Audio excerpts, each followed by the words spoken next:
Across the United States, a powerful and often misunderstood movement has ignited intense conversation and debate: Christian nationalism. Is it a legitimate reflection of faith and cultural identity, a call to return to foundational values, or does it pose profound challenges to the principles of a diverse, pluralistic society? Today, we embark on a critical, nuanced exploration, objectively and without predetermined bias, to understand what Christian nationalism truly means for America, examining its historical roots, modern expressions, and the significant implications for our shared future.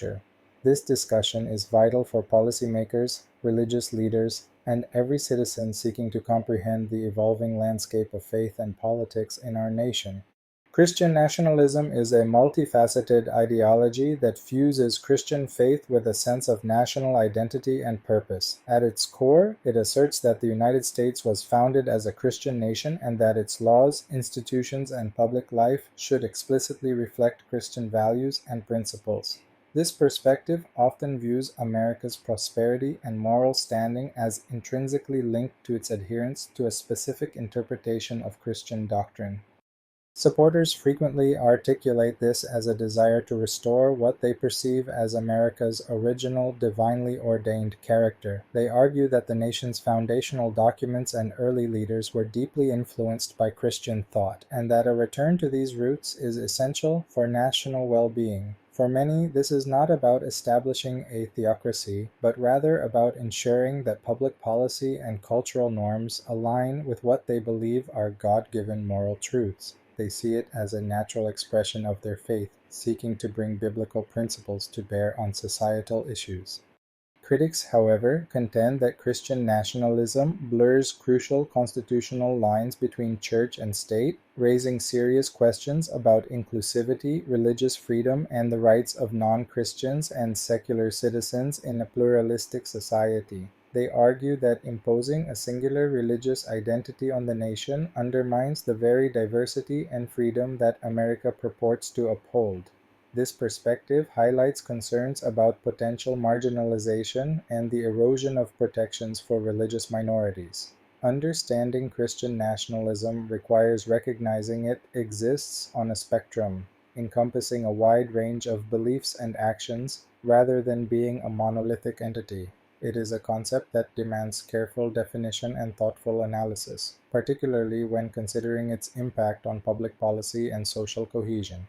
The roots of Christian nationalism in the U.S. stretch back centuries, deeply intertwined with the country's founding and cultural evolution. While the Founding Fathers held diverse religious views ranging from deism to various forms of Christianity and deliberately avoided establishing an official state religion, Protestant Christianity nevertheless profoundly shaped early American culture and institutions. The concept of America as a new Israel or a city upon a hill emerged early, fostering a sense of divine mission. Throughout the 19th century, a broad, often unspoken, Protestant consensus influenced public life, from education to social reform movements like temperance and abolition. Phrases like "In God We Trust" and "One Nation Under God" were later additions, reflecting periods of heightened religious sentiment and national crisis, such as the Civil War and the Cold War. These additions, while widely accepted, illustrate how religious language became increasingly integrated into civic identity. This historical integration often leads proponents of Christian nationalism to argue that their vision is merely a continuation of America's original intent. However, this historical narrative is contested. Constitutional scholars and historians point to the First Amendment's dual clauses, prohibiting the establishment of religion while protecting its free exercise, as evidence of the founders' intent to create a secular government that safeguarded religious liberty for all. The tension between a culturally dominant Christianity and the constitutional commitment to religious pluralism has been a recurring theme in American history. From the Puritan settlements to the Great Awakenings, and later the rise of the moral majority in the 1980s, different movements have emphasized faith's role in public life, influencing everything from educational curricula to foreign policy. Understanding this complex, often contradictory history is crucial for policymakers and citizens alike, as it illuminates why faith and national identity remain so closely linked for many Americans today, even as interpretations of that relationship vary widely and spark intense debate. Today, Christian nationalism manifests across a broad spectrum of cultural, social, and civic activities, making it challenging to categorize neatly.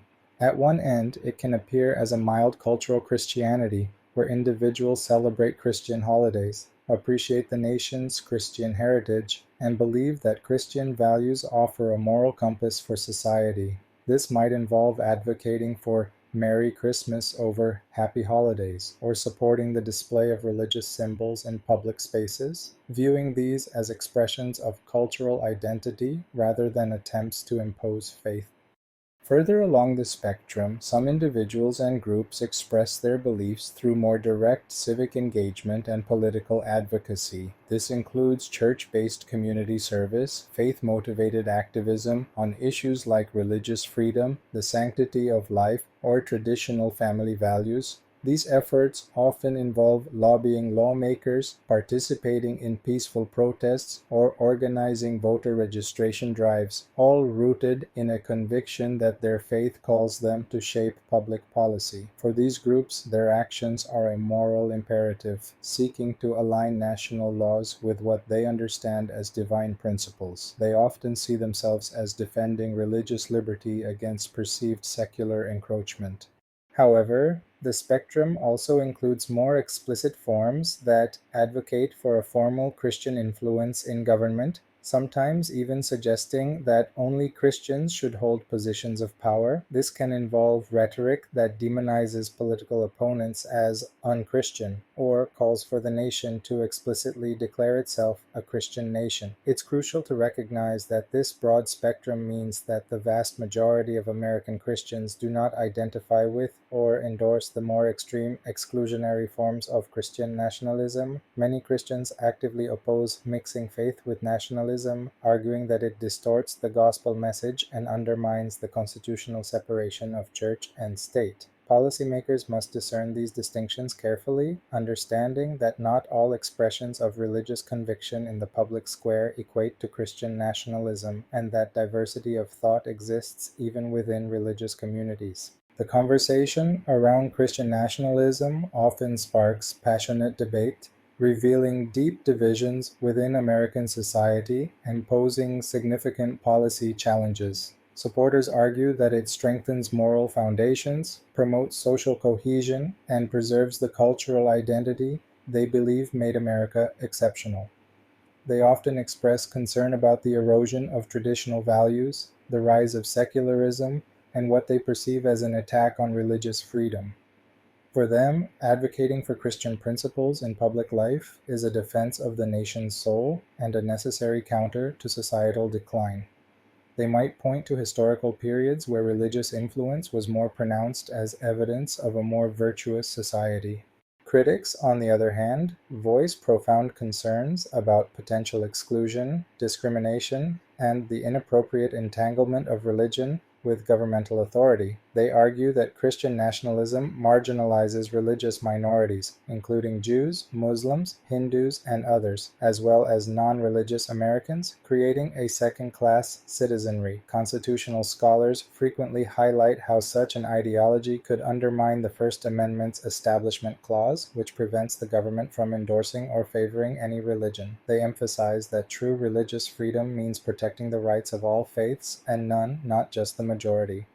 For policymakers, this debate presents a complex tightrope walk. How do you accommodate the religious expressions of a significant portion of the populace while upholding the constitutional rights and freedoms of all citizens? How do you distinguish between legitimate religious advocacy and attempts to impose a specific religious worldview through state power?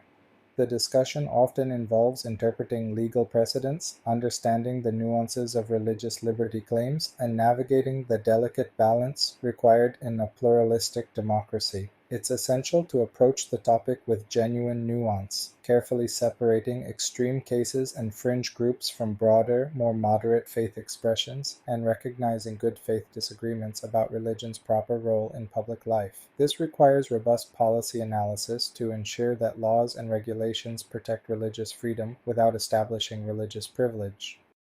The influence of Christian nationalism extends beyond rhetoric, affecting both religious and civic life in measurable, tangible ways across America. It significantly impacts voter mobilization, public discourse, policy debates, and cultural conversations. For policymakers, understanding these impacts is crucial for effective governance and maintaining social cohesion. In the realm of policy, Christian nationalism shapes discussions around religious freedom exemptions, particularly concerning issues like LGBTQ+ rights, healthcare mandates, and educational curricula. Advocates often push for policies that grant religious individuals and institutions broad exemptions from laws that conflict with their religious beliefs, sometimes leading to clashes with anti-discrimination laws or public health initiatives. This raises complex legal questions about the scope of religious liberty and its potential impact on the rights of others. Supreme Court cases frequently grapple with these very tensions, setting precedents that affect millions.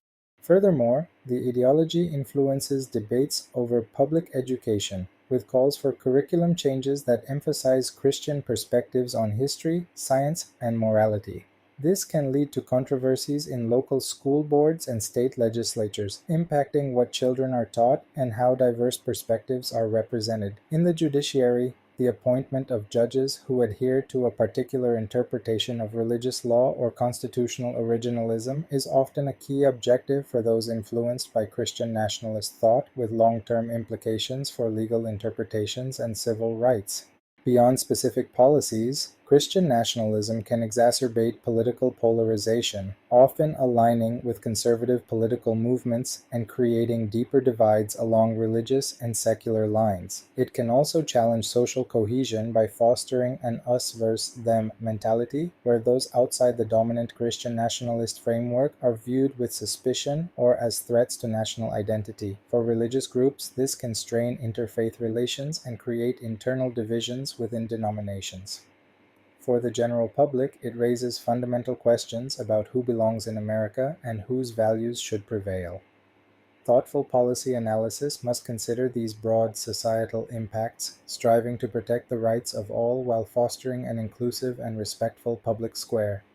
Whether viewed primarily as a cultural identity, a legitimate expression of faith, or a potential societal challenge, Christian nationalism raises critically important questions about faith, freedom, and community in contemporary America. These are not merely academic questions, they are deeply practical and demand thoughtful engagement from policymakers, religious leaders, and every citizen.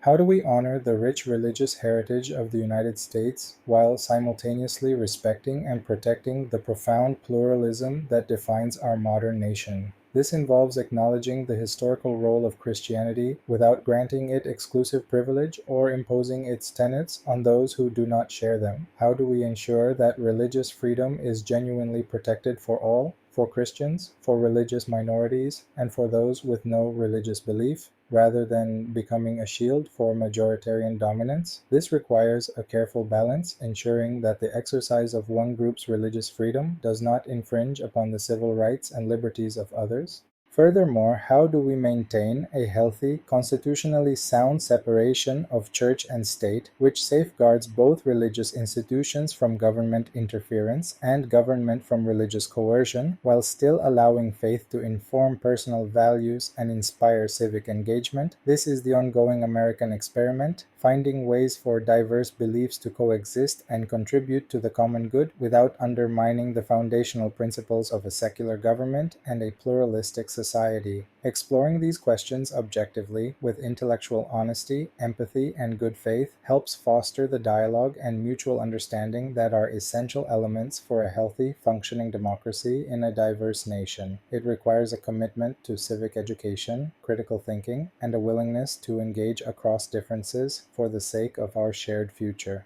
So, folks, what do you think? Is Christian nationalism primarily about preserving cultural identity and values, or does it pose real risks to pluralism and religious freedom? Can we find common ground that honors both religious heritage and constitutional principles, ensuring a truly inclusive America for all? Your insights are crucial for policymakers grappling with these issues and for fostering a more informed public. Comment below with your thoughtful perspectives, share your experiences, and contribute to this vital national conversation. Don't forget to like, share, and subscribe to the Scholar's Ledger for more in depth analyses of faith, history, and society. Let's build understanding together.